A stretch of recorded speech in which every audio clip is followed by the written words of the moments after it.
Oh my goodness. Good morning, good afternoon. Whatever it is for you, I hope you're having a fantastic day. My name is Zach Schomler. This is Strong Opinion Sports, episode 474. Kind of a different episode today. I'm a little nervous to be this honest about what's been going on. Nothing bad. I've been having a hard time connecting with my material, I guess, for lack of a better term.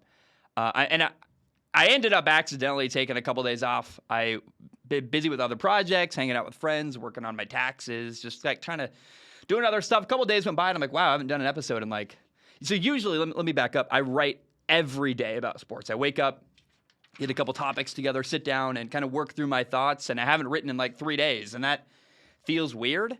And whenever I'm having a hard time connecting with material, I'll give you some advice. I know a lot of people, I'm not an artist. I feel weird saying that, but I do creative work. And whenever you're having a hard time being creative, I have learned that it's good to give yourself kind of a win, kind of an easy victory where you're like, and it gets the ball rolling. And once you start writing about one thing and you get an easy victory, then you can write about a bunch of other stuff. And it has like a snowball effect. And so, the topics for the next episode we're going to talk about Jim Irsay slamming Carson Wentz, Bruce Arians, the NFL's new overtime rules. I hope the Steelers trade up for Malik Willis, the Kansas City Chiefs, Deion Sanders, some predictions versus reality. Like I got all this stuff I got to write about and kind of gather my thoughts about. But today I'm giving myself an easy win. It's an episode that I think is meaningful, that I am excited about, that I think is going to get the ball rolling to a lot of other creative work. And today we're talking about 8 athletes that I admire in the sports world. Then we will end the show with about a 15-minute segment I recorded on Sunday about the Saudi Arabian Grand Prix, the second Formula One race of the year. If somehow between all of that, I'm still feeling like the episode's short, I got to add something to it. We can do some Ask Zach questions from Patreon. I'd rather save them for the next episode or two because it's a weird time of year. There's not a lot going on. And the stuff that is happening, I'm like, I got to care, I guess. But I'm like, I just got to push through it. So I do want to start with a question, though. A question for you guys, the audience. I have an older half-sister I don't talk about very often. And she's very private. I think she would be glad that I don't talk about her publicly. But I got a nephew. Who is early high school, 12 to. I wish I knew his age. I feel guilty not knowing. In fact, let me read her text. How old is he turning? It's his birthday coming up. I'm getting ready to send him a gift, and she said no video games. And so I'm like, well, what do I get him? Yeah, he's turning 14 coming up, which I remember when I was 14, I wanted video games and like football equipment, right? So I'm like, if anybody has any advice on what to buy a 14-year-old boy for his birthday, let me know. I want to buy a gift for my nephew, and I'm not really sure what to do there. So if anyone out there is like, hey, here's a good recommendation. I'm 25. It's been a while since I was 14. I don't know what 14-year-old kids are doing these days. I was going to buy him a video game. She said, no, not that. So now I'm like, well, crap. I got to figure out something else. And if anyone has any recommendations, please write in and let me know. I want to just say, man, I hope you're doing well. I hope life's good for you. My life's been great. I've been really enjoying life. I've got a great friend group here working on a bunch of stuff. Now, I want to start today. Again, the light topic today, 8 athletes that I admire. People, and mostly quarterbacks, let's be real. I played quarterback. I know that position very well.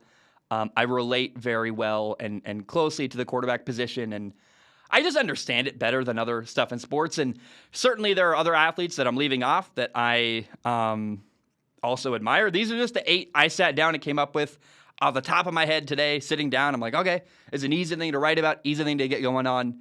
The first person I admire that I want to talk about is the Philadelphia Eagles starting quarterback, Jalen Hurts. Jalen Hurts is one of my absolute favorite people on the planet that is a professional athlete. And he is not one of the greatest quarterbacks in the NFL. It's a weird thing to love someone so much in spite of the fact that he's not a superstar. He's not one of the best. He's fine. He's very good. Better than most humans on planet Earth at playing quarterback. But he's not Tom Brady. He's not Patrick Mahomes. He's not Justin Herbert.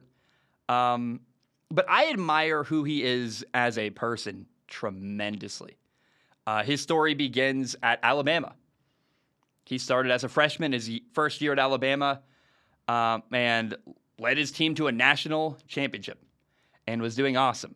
And there came a point at Alabama where he lost his job against Georgia in the national title game.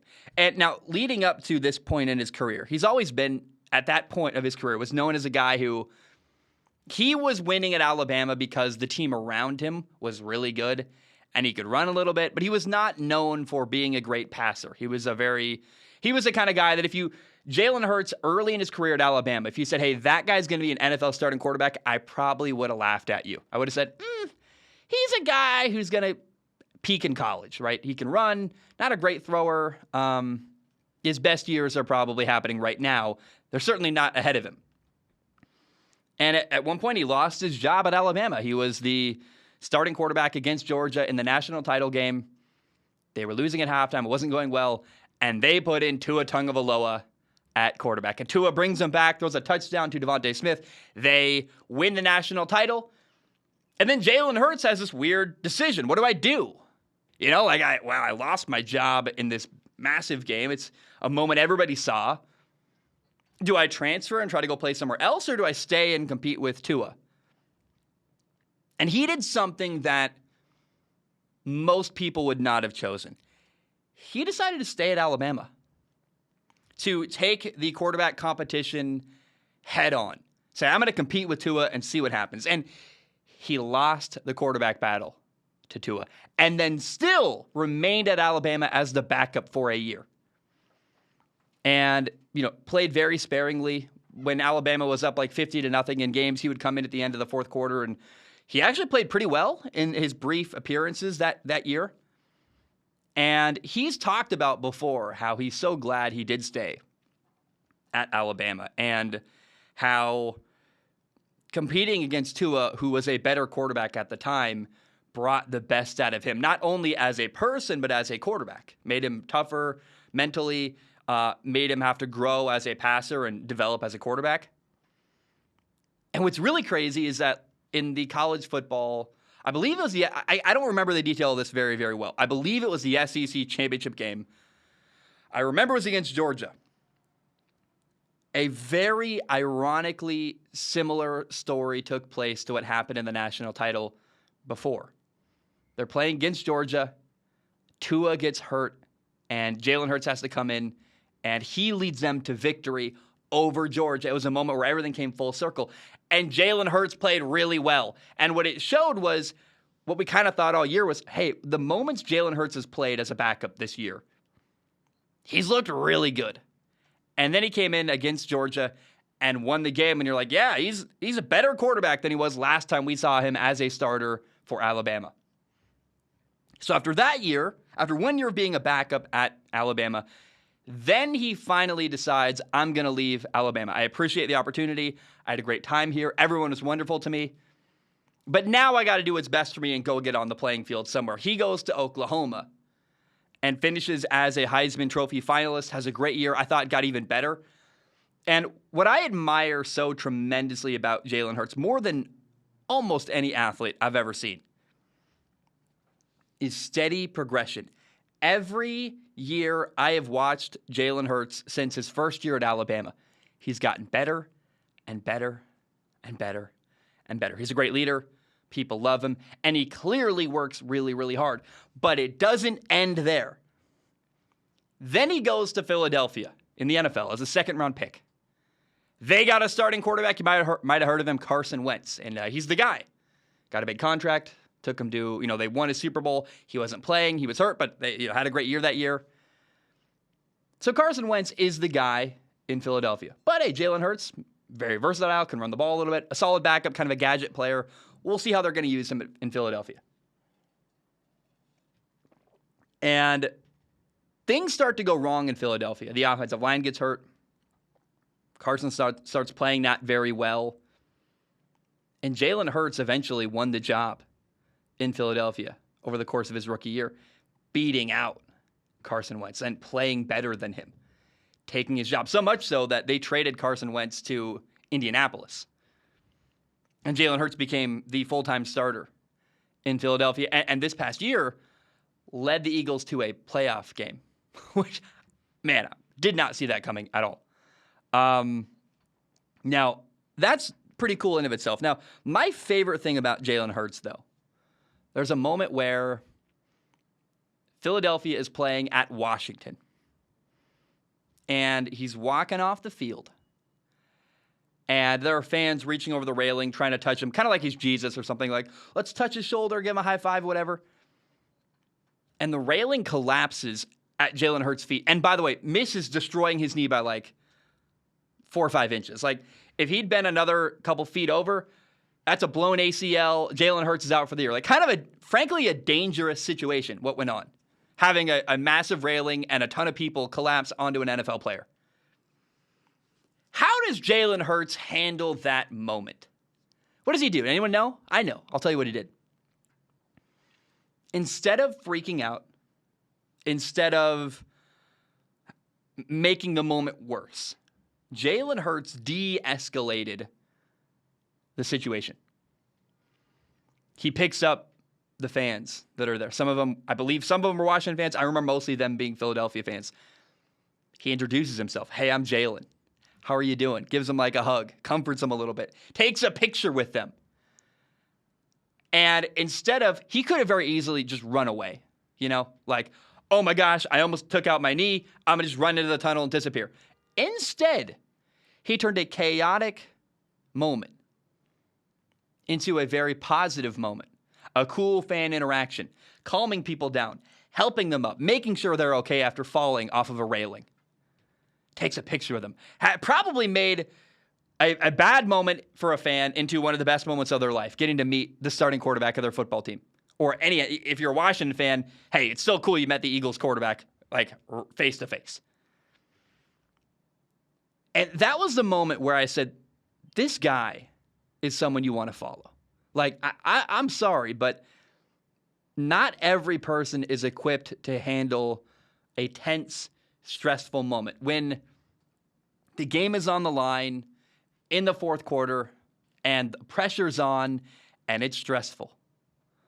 That moment made me go, I want to follow Jalen Hurts into battle.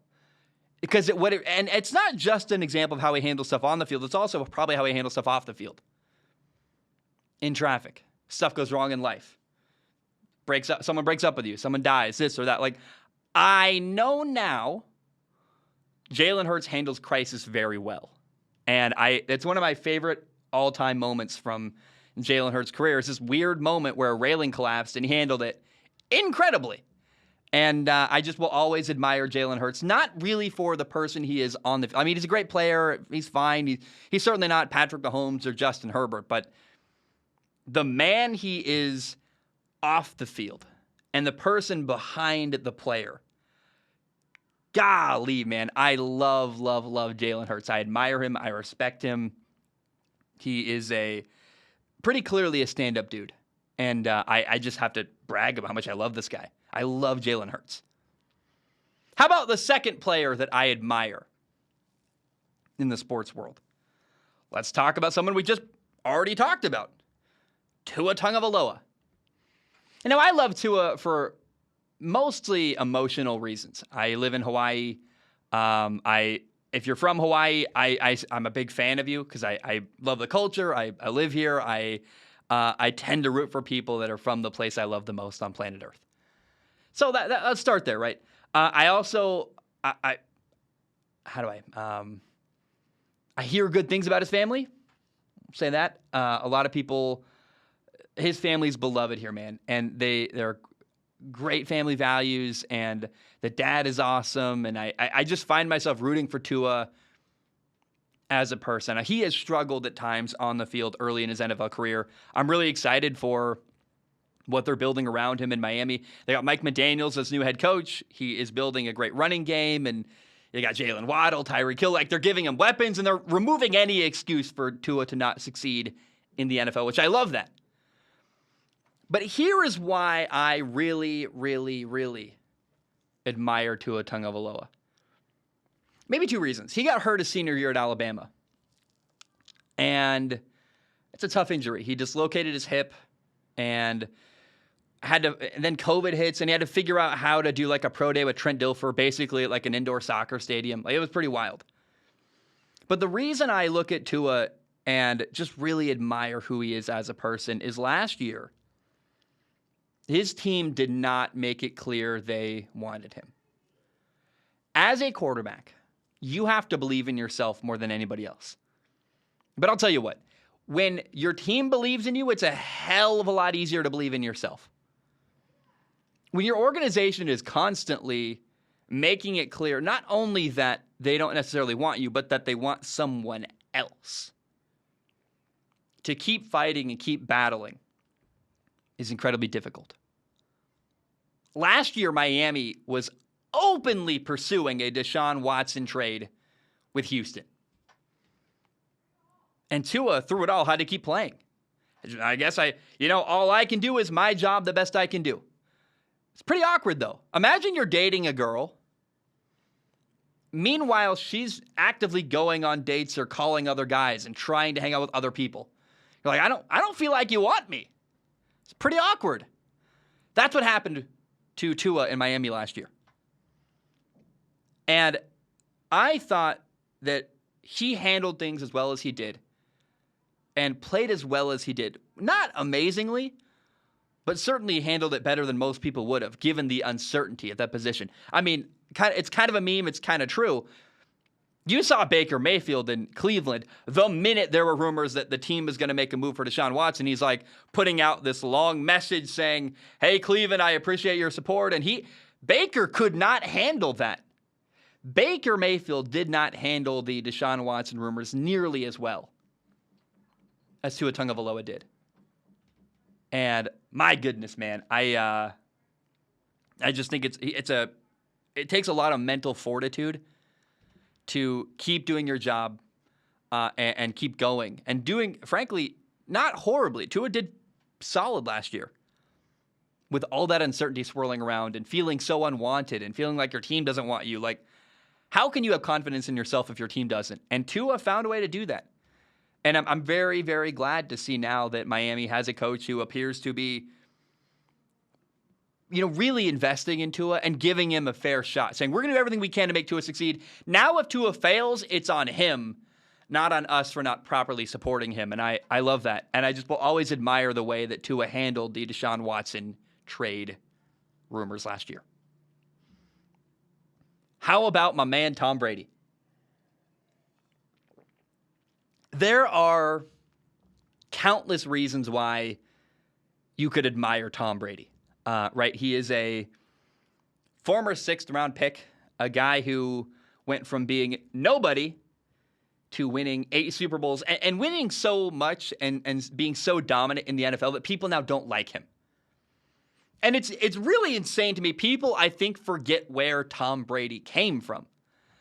Tom Brady is one of the greatest stories of the American dream in the history of America. Like, he's a guy, and maybe that's a bit exaggeratory, I don't know, but certainly he's a great example of someone who came out of nowhere to become the greatest ever to do what he's done.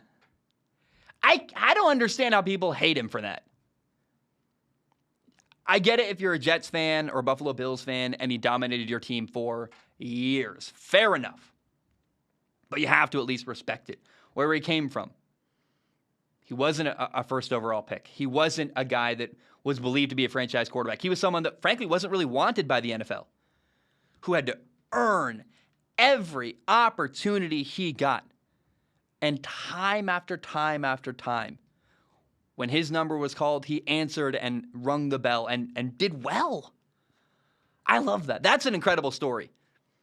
And I think for some reason, Tom Brady, it must be because he's won for so long, people forget where he came from and forget the story of Tom Brady.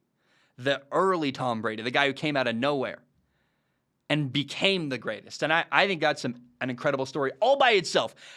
Then on top of that, you think about, 6th-round pick, won 8 Super Bowls, but he's also a great dad. He comes across like a great dad. He's completely focused on football and family. That's it. And then you've got the whole part of his game where he takes better care of his body than really anyone else to ever do what he does. He's got these weird alternative methods that people at times have called him crazy for. Pliability. He's like, I don't care about lifting weights. Who cares how much I can bench press? I got to throw out routes accurately and be able to take a hit. And he really kind of mastered figuring out exactly how to get the very most out of his body and the most out of his playing style. And he wasn't afraid to be different. And it has worked very well for Tom Brady to be a little bit different with his approach. And I admire someone who is not afraid to be different than other people. Doesn't mind being called crazy because guess what? It works. And I love that. And when I was a kid growing up, Tommy Brady was my idol. There are two people, actually, Tom Brady and Tim Tebow.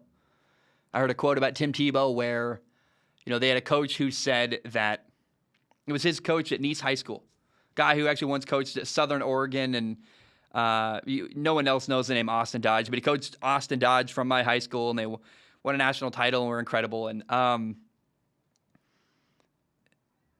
coach at Nice High School said about Tim Tebow, he's the kind of guy you want to pull the reins back on, not have to push ever.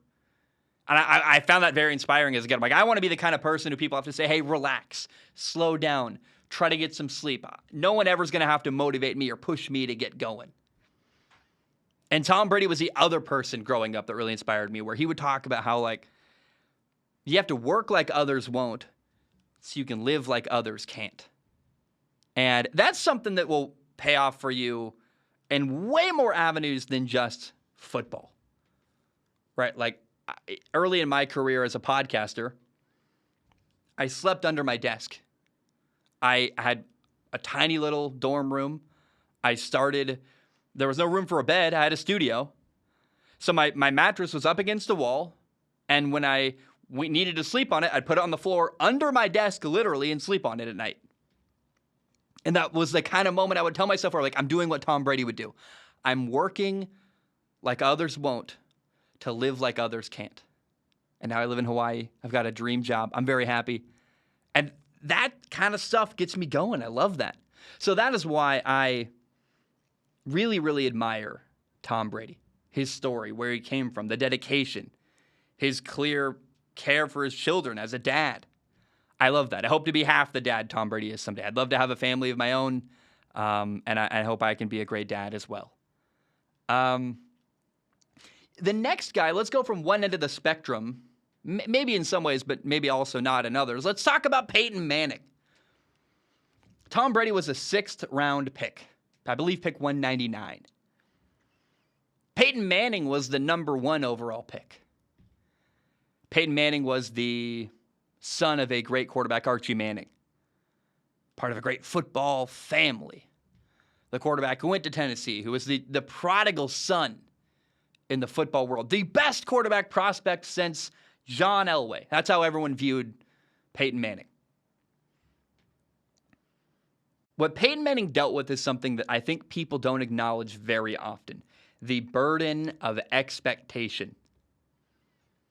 It's pretty hard when the world thinks you're going to become the best, it's pretty rare that guy can exceed the expectations, and that's exactly what Peyton Manning did. How many people have been the number 1 overall pick and failed, or been viewed as this incredible quarterback prospect and it's not worked out?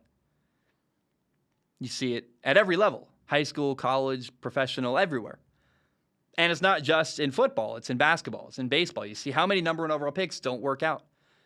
How many number 1 picks, frankly, are Markelle Fultz, who didn't work in Philadelphia?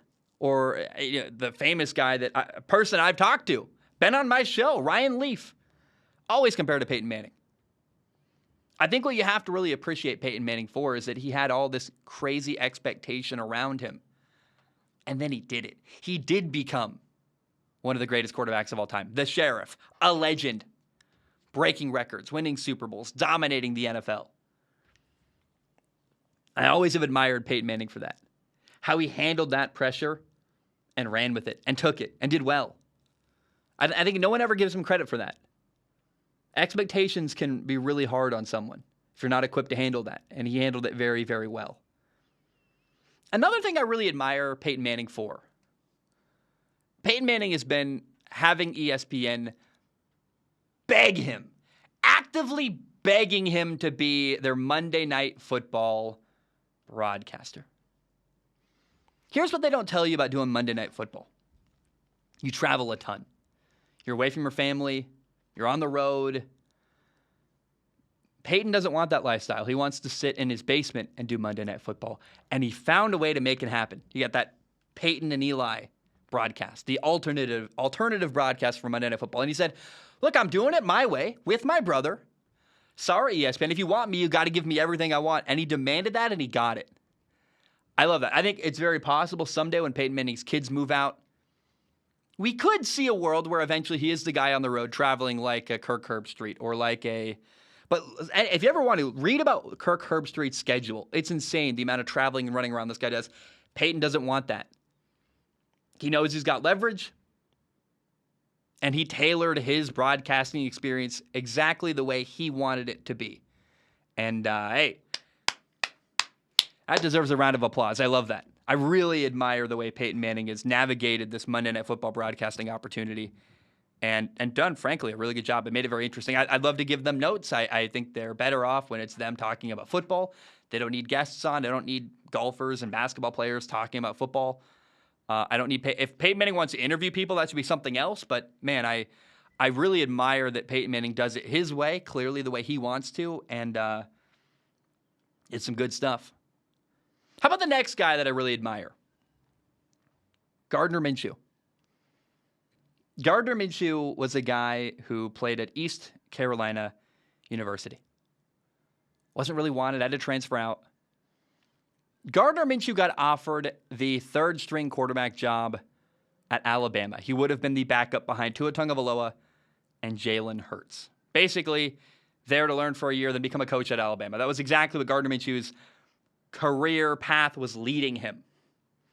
He was going to be a coach, a quarterback who had a decent career but never really made it. And then out of left field, Mike Leach, the head coach at Washington State, gets the phone and goes, hey, Gardner, you want to play? You want to lead the nation in passing? Screw being a backup. Screw being a coach. Come play quarterback for me. And I was at Washington State the 1 year Gardner Minshew was there. I learned a lot from Gardner. And the thing that I admire the most about Gardner Minshew is both on and off the field, he makes the best of every moment. You know, when it's time to party, he's going to party harder than anybody. And when it's time to work, he's going to work way harder than you. He gets after it. And when you say a quarterback parties, that sounds cringy and scary, but what I mean is that he enjoys his moments. Like, he really enjoys his life. He's the kind of guy you want to be friends with, the kind of guy you want to follow into battle. And I've never, ever talked about quarterbacks and said partying is a good thing, right? But that's not what I mean when I say Gardner parties. I mean that when you win a game, he's going to enjoy it and smile and celebrate. And there is a massive part of life that needs to happen, which is you need to celebrate the little victories in your life. And when you go from the quarterback at East Carolina University to thinking maybe you're going to be a backup at Alabama, become a coach, and then lead the nation in passing at Washington State, when that's your journey, you're smiling through it. You're enjoying it. When people are wearing little mustaches to emulate you, you're going to go, that's pretty dang cool. That's what Gardner did. Gardner enjoyed everything. And he went to the NFL and did really well in Jacksonville, I thought, as their starting quarterback. For the brief period he was. I've always thought that Gardner's the kind of guy you could build a football team around. Is he the best quarterback in the NFL? No. But I wish someday we could see Gardner Minshew have an NFL team, embrace him, and build around him. He's probably going to have a career more like Ryan Fitzpatrick, move around a bunch, be a backup for years. But I'll tell you what, being a backup in the NFL is way better, and he'll coach someday. I'm sure he will. He loves the game. But, man, compared to where his life was headed, being a graduate assistant basically at Alabama, Instead, he's an NFL quarterback. Starting or not, he's in the NFL and making the most of it. And that's an incredible story, man. I think everyone can learn from Gardner, man, where there are moments in your life where you got to sometimes smile, appreciate them, and go, it's pretty dang cool. One of the moments in my life, I go swimming. I live in Waikiki, Hawaii. It's a neighborhood in Honolulu, and I live by the beach.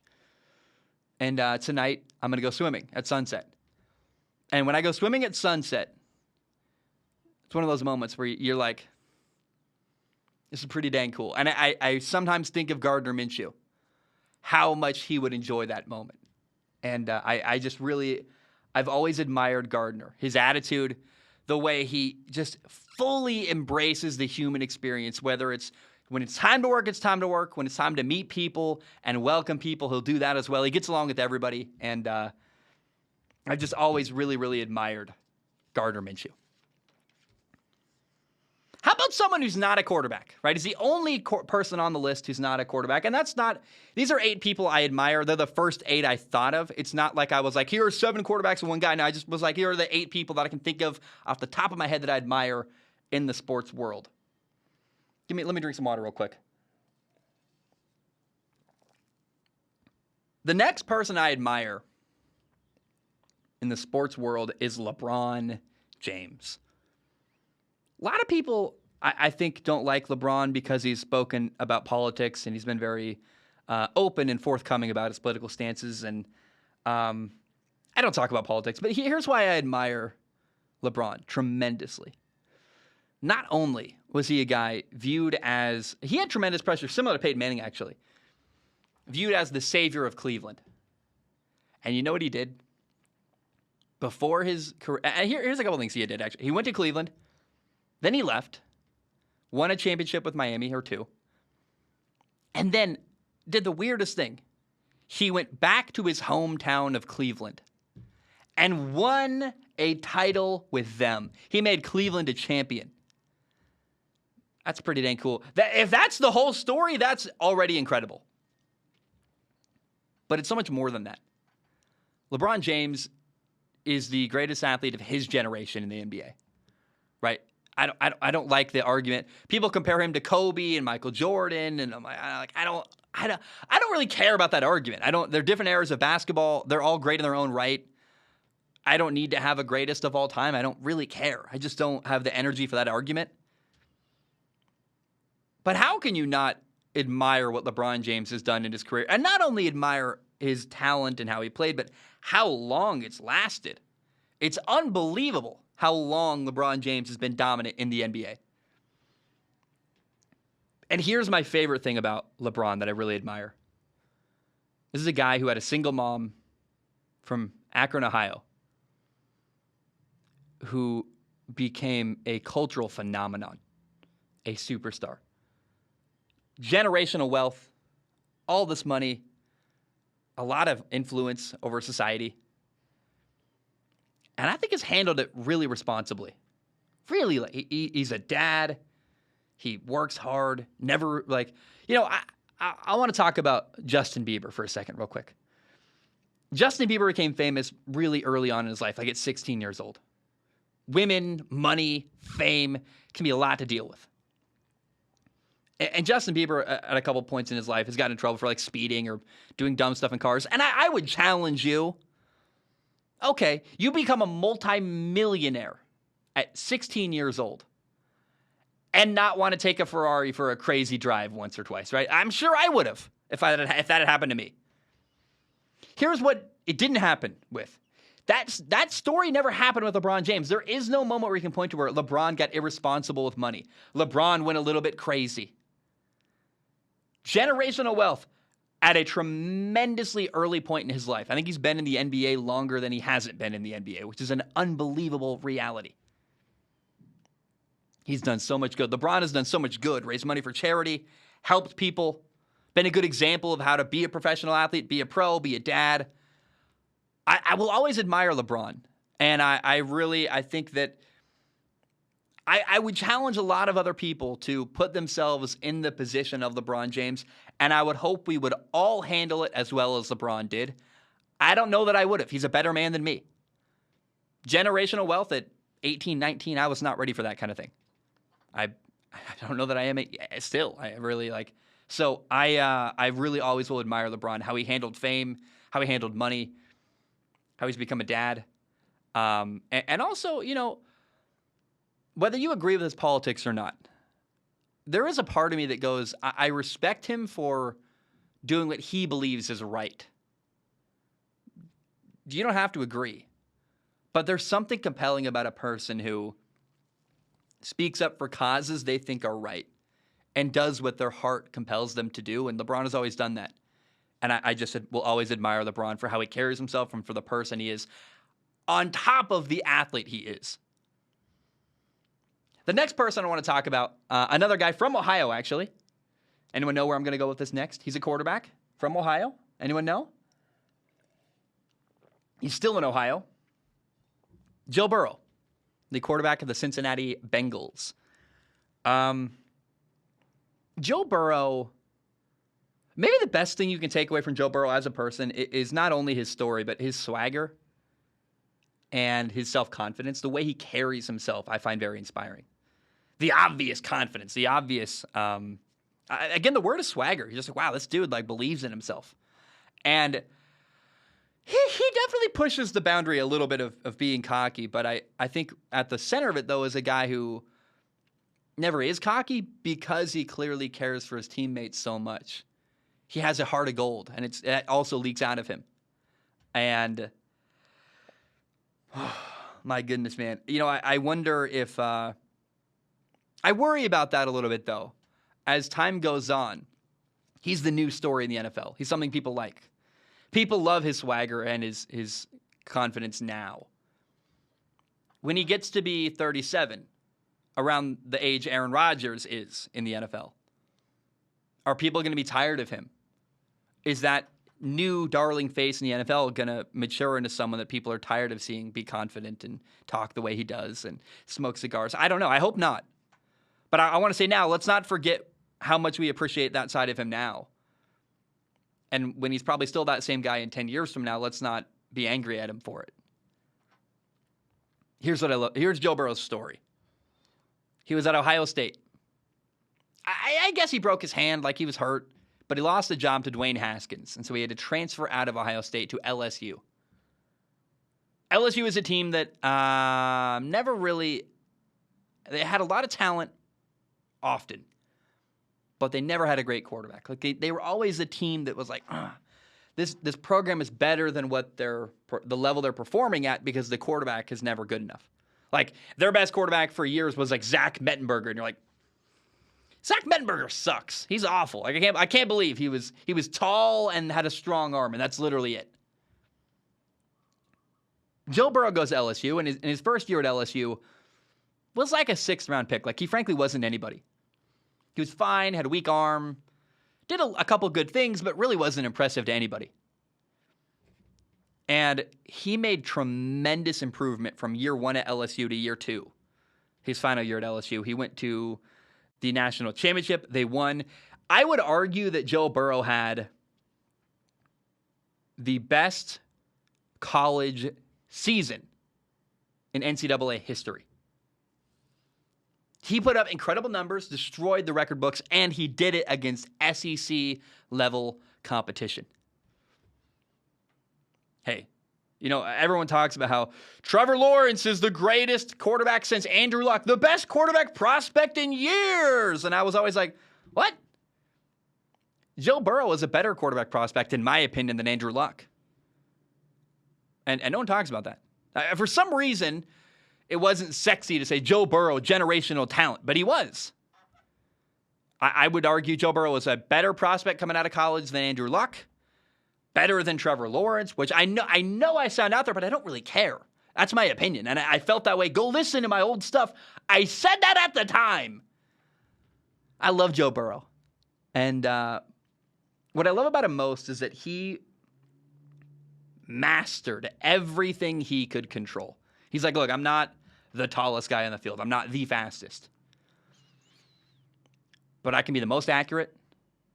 I can be the most decisive, get the ball out of my hands quickly, handle a blitz really well. My God, man, I love Joe Burrow, and I love that he clearly works really, really hard. Like, he just gets after it. And to take his team to a Super Bowl in his second year with a horrible offensive line, the most sacked quarterback in the NFL. They lost the Super Bowl, but to get there at all, unbelievable, man. I really admire Joe Burrow. It's hard not to. The last person I admire in the sports world, not the last one, but the last one in this list we'll talk about today, number 8, is Lamar Jackson, the Baltimore Ravens starting quarterback. He's a Heisman Trophy winning quarterback who went to Louisville in Kentucky. Here is why I really admire Lamar Jackson. When he was coming out of college and going to the NFL, people wanted him to switch positions to become a receiver or a running back. And I deleted these videos. It's one of the I try to leave all my old takes up. I deleted this one because I'm like, this is a bad look. I'm not proud of this at all. I entertained that conversation too. I'm like, well, it makes sense. Like, the quarterback position was different. Like I remember saying, like, his best attribute is he can run the football better than anyone in the NFL. That's a receiver. That's a running back. Like, that's not a quarterback. And I was so short-sighted and dead wrong. And Lamar Jackson said, screw all of you guys. I'm not even going to run a 40-yard dash at the combine. You're never going to know my 40-yard dash time. And I'm playing quarterback. I'm not changing positions. I am playing quarterback. And in that draft class, 2018, I believe. Yeah, because Kyler Murray was 2019 the next year. So the 2018 draft class, you had Baker Mayfield go first, then Sam Darnold, then Josh Allen, then Josh Rosen. And then the final pick of the first round, Lamar Jackson got drafted by the Baltimore Ravens. Ozzie Newsome's last ever pick as a Ravens GM. Maybe last of our first round pick, but Ozzie Newsome was on his way out. He picks Lamar Jackson. And Lamar Jackson went from a guy who people were literally entertaining the conversation, should he change positions, to the NFL MVP at the quarterback position. That's a guy who said, hey man, I believe in myself. I don't really care what anyone else says. I'm not here for that conversation. I'm a quarterback. I'm playing quarterback. And he's got this incredible quote. One of my favorite Lamar Jackson moments of all time. Some press conference, he goes, they were talking about his accomplishments as a passer and blah, blah, blah. And he goes, hey, man, not bad for a running back. Oh, yeah, I love that. That's a guy who's aware of the narrative around him. Who's like, hey, screw you guys, man. I know what I can do. Kind of trolling the people who said he should play running back. I love that, man. That's a guy who had self-confidence and said, I'm a quarterback. I'm playing quarterback, and I'm going to not only become a quarterback, I'm going to become an elite, incredible quarterback, one of the best in the NFL. Electric, fun to watch, great dude, works his butt off. I love Lamar. I really admire him as a person, he seems like a fun guy. Just as he's the kind of guy, I'm like, him and Gardner Minshew are like the two people most probably in the NFL. I'm like, I'd love to meet them and hang out with them. Joe Burrow, I would feel a sense of pressure. Tom Brady, how do you even do that? He probably doesn't even drink. Lamar would be fun to hang out with, like a really cool guy. I know that, man. And I just so admire Lamar Jackson, how he handled that moment in his career where everyone said he should do one thing. He didn't care. He followed his own path, and he is dominated as a quarterback in the NFL. So, guys, those are 8 athletes I admire in the sports world. We made it to 45 minutes. It's going to be an hour-long show. That's amazing. Wow, look at that. So next, to end the show, if you like Formula One, I put this topic out on YouTube on Sunday night. So it's been out for a while. I recorded it, obviously, separately a while ago. I haven't put it out to the podcast feed yet. So now, if you want to, enjoy my conversation about the Saudi Arabian Grand Prix, the second F1 race of the year. I love you. I appreciate you. Thank you for listening. And if you like F1, stay tuned. All right, let's play that right now. Let's talk about the Saudi Arabian Grand Prix, the second F1 race of the year. There is so much to talk about. The story of this race, in my opinion, really has three parts. You got qualifying, you got the early race, and then you have from about lap 36 on the late stages of the race. Let's start with qualifying. First of all, Lewis Hamilton could not make it out of Q1. He simply did not have the base. He actually qualified 16th, which is horrible. He did start the race in P15 because of a crash to Mick Schumacher. But it's just really crazy how much things have changed from last year to now. 4 months ago at the end of last year, Lewis Hamilton was on pole at the Saudi Arabian Grand Prix. And Saturday was his worst qualifying in years. And it really is a testament to show how much Mercedes really is struggling with their car and with their pace. Now, in Q2, Mick Schumacher crashed. He was all right, but his car got destroyed. He did not race at all on Sunday. Kind of a big blow to Haas because, they've been building momentum and they got some points again this weekend, and they only had one of their cars running because their second driver and their second car was just annihilated by the crash. I kind of wonder, I don't know if this is an off-color joke or not, but I wonder, did Mick Schumacher get hit harder by the wall or Chris Rock get hit harder by Will Smith? Anyone see that video, Will Smith? Oh my goodness. Anyway, also there's one kind of feel-good story from qualifying. Sergio Perez was amazing during qualifying. And let me be clear, I'm glad Mick Schumacher is okay. I really want to see Haas keep going and hopefully have two competitive cars in the coming races. Now, Sergio Perez got his first ever pole position. This was his 215th race in Formula One, and it's been a long time coming. And it's kind of a nice reminder. Last year we learned, oh my gosh, this is what Sergio Perez can look like in a really good top car in F1. And he's a guy we always thought that about. We always kind of wondered, Sergio Perez has been on a bad team for a long time. What would happen if you put a guy with clearly the talent he has in a top car? We learned last year, and then finally, on Saturday, he got his first ever pole in F1. Now, the race itself, in the early part of the race on Sunday, the most fun thing was the two Alpine drivers going head-to-head, Esteban Ocon and Fernando Alonso. They were battling back and forth for sixth place, following each other really closely. It was Esteban Ocon gave some kind of quote talking about how it felt like go-karts, right? Because they're so much more able to follow each other this year than they have been in previous years. And Alpine let them race, which I love. It hurt the team a little bit. It did slow them down. It allowed Valtteri Bottas with the Alfa Romeo to kind of challenge them a little bit. But on the flip side, they dominated the screen and put on a show for their advertisers. So, look, was it a stunt? Maybe. I don't really know. It certainly was great to see them on TV for like half of the race. But it was also a really fun battle. And that's what I live for in F1, is watching these guys race wheel to wheel and battling back and forth for positioning. And I do want to add, I could see it being hard to be teammates with Fernando Alonso. He's always driven like a bit of a bully where, and it was interesting. We saw Esteban Ocon kind of challenge Fernando Alonso and make a late move in front of him. And then later, Fernando Alonso kind of squeezed Esteban Ocon. And it'll be interesting to see how their relationship progresses throughout the year. Like, it's fine to be aggressive on the track. I would be curious to know if that aggression from Fernando Alonso will carry off the track as well. And even if their relationship is good now, and I think Esteban Ocon talks openly about how like he's learned a lot from Fernando Alonso, their teammates, and I think he looks up to him and respects him. But how long will that carry on? Like, by the end of the year, is their relationship going to be in a different place where it goes from competitive teammates that want to beat each other to could animosity grow at any point this year and kind of bubble up? I don't know, but I'm really interested to see and kind of follow along how that relationship plays out as the year goes on. Now, look, honestly, this was a great moment for Alpine. Again, dominating the screen. It was really fun to watch. They were 6th and 7th, which meant that they were behind only the big three teams, Red Bull, Ferrari, and Mercedes. And like I said, it was a fun show. I loved the battle.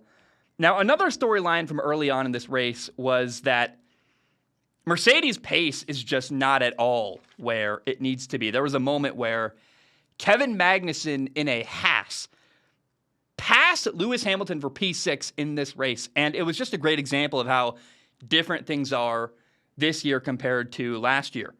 And watching a Haas pass a Mercedes car was mind-boggling. I'm like, I never thought I'd see that in my lifetime. And it wasn't like the Mercedes was having a power issue or it had a flat spot or anything like, no.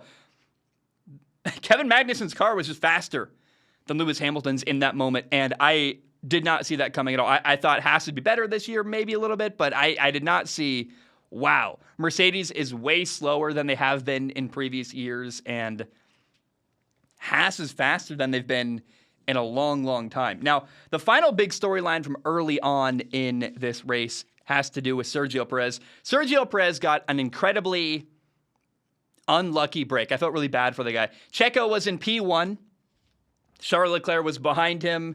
And Ferrari, to their credit, pulled a really great bluff where they showed they were about to box. Their team went out to change the tires for Charles Leclerc.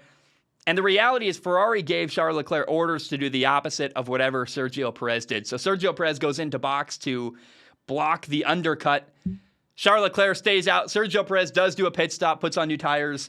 And unfortunately, on the very next lap, almost immediately actually, Nicholas Latifi crashed his Williams. And this really, really screwed Sergio Perez because the margins are razor thin in Formula One. And Checo took a normal length pit stop. And then immediately everyone else behind him was handed a cheaper pit stop under caution. And so, with a safety car. So this took Checo from P1 all the way back to putting him in P4. And it was just painfully unlucky timing. I would have liked to see how the race would have played out if he'd found a way to stay in P1 and not been screwed over by that timing. But that's F1. That happens sometimes, and there's nothing you can do about it. But it's a reminder that, look, that narrow moment, like that 10-second advantage you get from taking a pit stop under a safety car can mean the difference between first place and fourth place in Formula One. And that's so very much why I love this sport. Now, lap 36, the race took a turn one more time from the early race and some of the fun drama to becoming a chaotic mess for a little bit and then turning into a whole different race. So there was a cascade of problems and retirements. On lap 36, Fernando Alonso's Alpine was overheating. He was in 7th at the time, so he had to retire from the race. That's a big deal. Lap 37, Daniel Ricciardo just suddenly lost power and stalled out right in front of the pit entry. It actually blocked Lewis Hamilton from being able to go take a pit stop, which he was in P6 at the time, and he had to wait a while to get a tire change, and that pushed him back down the grid a little bit more. And then at lap 38, Valtteri Bottas had to retire. So after this weird kind of frenzy of moments and retirements, what was left was this incredible battle during the final 8 to 10 laps of the race between Max Verstappen and Charles Leclerc, the Red Bull versus the Ferrari. And we got 8 laps of back and forth, wheel-to-wheel driving. It was an incredible battle. Max made an early move that didn't stick. He made his move early in the lap, and he passed Charles Leclerc. Then Charles Leclerc passed him right back.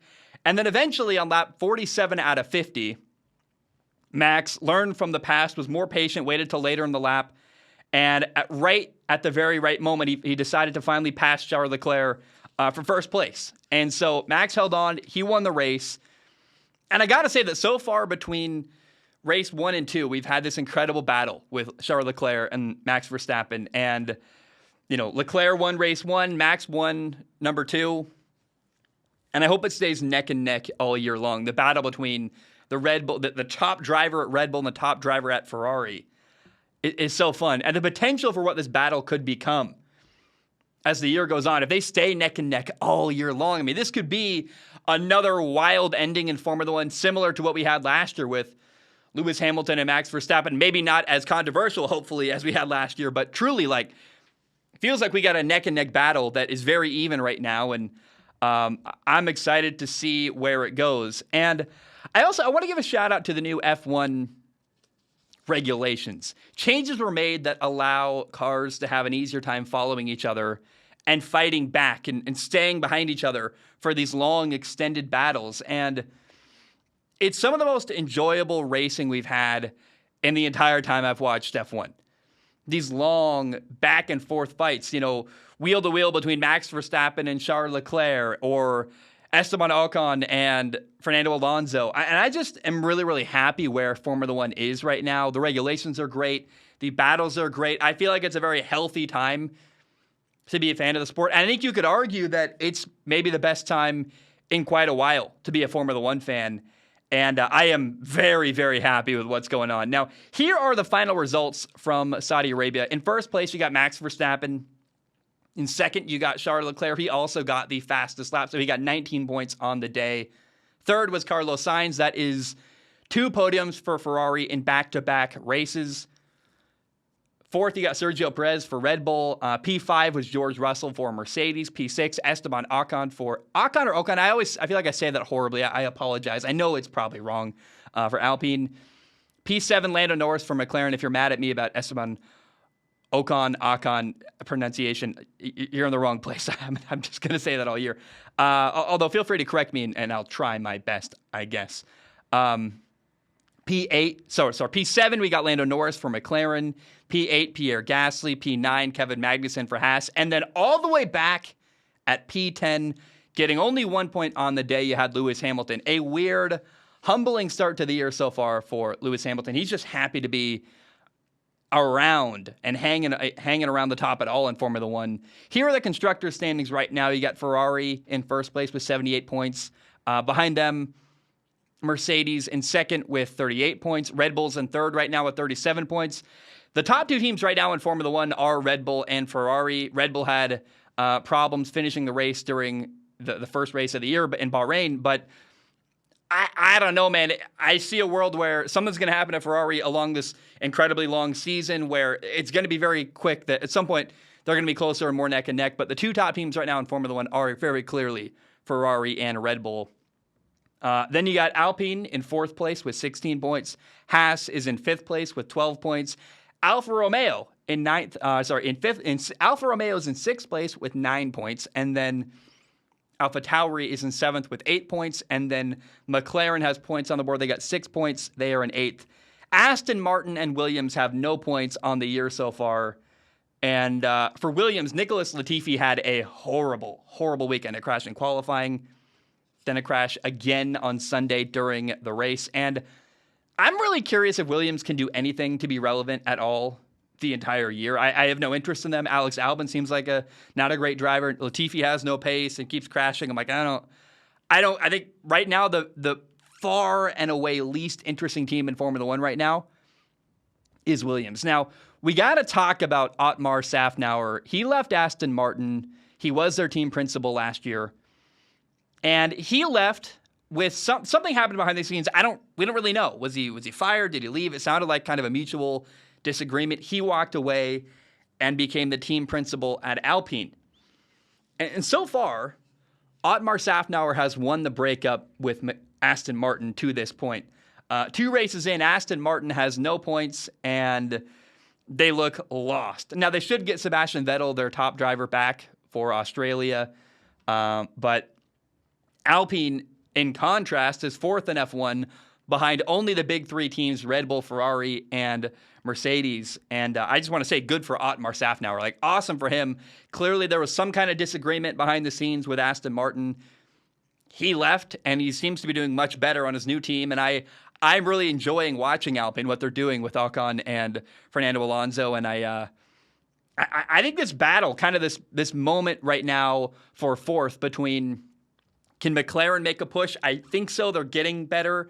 It was unfortunate Daniel Ricciardo had to retire early during lap 37. But you got McLaren, Haas, and Alpine all battling for fourth right now in Formula One. I guess Alpha Tauri's in the mix somewhere too.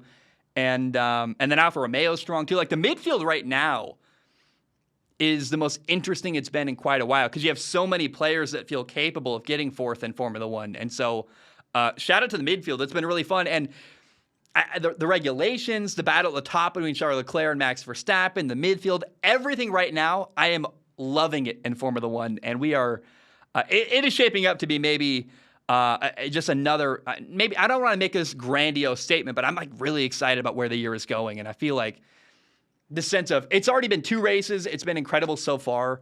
a lot of that is thanks to the regulations and the changes made there. It's interesting that Mercedes is down, and I bet some fans are celebrating that Mercedes is not the dominant force they once were. I'm actually kind of like, I'd like to see Mercedes get even better and kind of throw their hat in the ring as well. I can't say enough how excited I am for the rest of the year in Formula One. It's shaping up to be an incredible season, and 2 races in, oh man, I am so happy. Guys, that's all I have. Thank you so very much for tuning in. I love you. I appreciate you. Have a great day. And bam, we are done.